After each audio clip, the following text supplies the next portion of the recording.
I think night photography transforms what we experience. I think there's a definite mystery that in the middle of this darkness, there's something that's illuminated.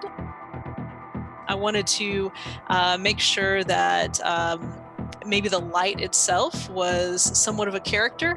And I wanted to allude that that light might be a little more mysterious and possibly even have some sort of, sci-fi sort of associations.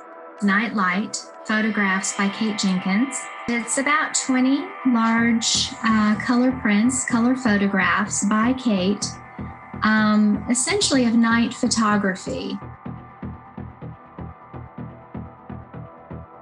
It's 3 separate series that we've selected pieces from and have put them together.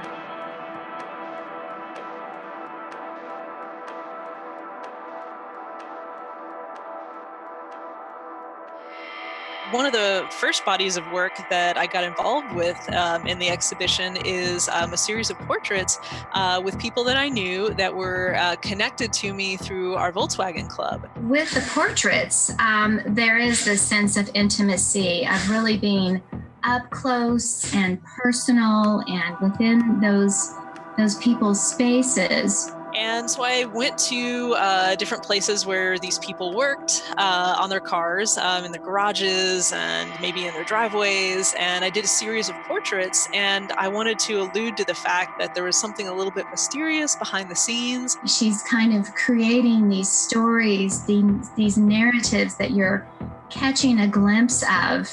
I always thought of myself more as a portrait photographer, and even before that, I would describe myself as a storyteller, and I would use people to help tell those stories.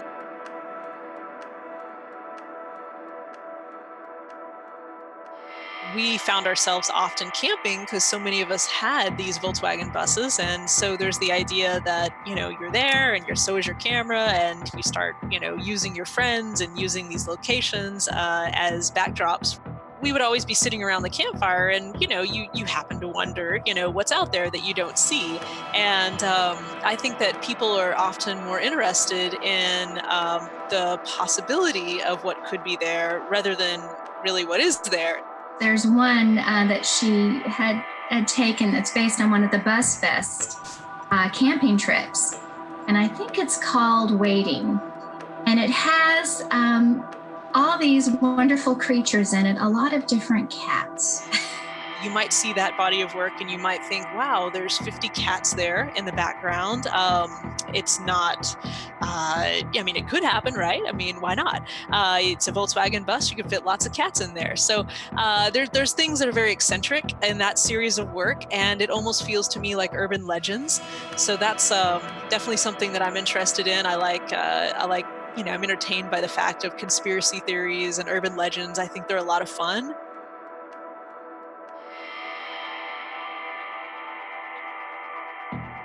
Moving into the last part of the exhibition, there's a series that was done, night exposures at Burning Man in 2018. The festival that's out in the middle of the desert, there's a daytime component to it, but at night it really comes alive. During the day, we have our main light source in the sky that casts shadows from one direction, but at night, you experience depth and you experience perception in different ways than you would during the daytime. These structures and buildings and sculptures that are lit up in very beautiful and elaborate ways. The world is transformed at night, but we can also say that long exposures over a certain period of time really bring up highlights and shadows in ways that we normally wouldn't experience with our eyes at night. And she's used this really long exposure to not only capture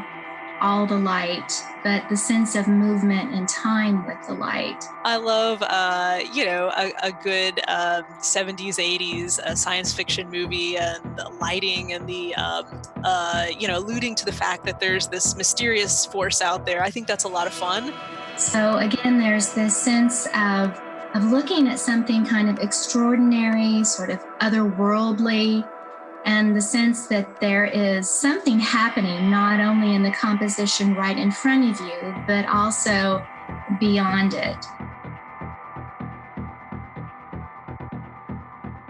that thread of night photography and Volkswagen buses and classic Volkswagens definitely runs throughout the project. Her community and experiences with people that own Volkswagen buses. In 2010, me and my family and a good friend of mine were supposed to go to Europe, and the plans fell through. And so, the next best thing to do is obviously to buy a 40-year-old vehicle and that you've never traveled in before, and go across the United States and take a trip.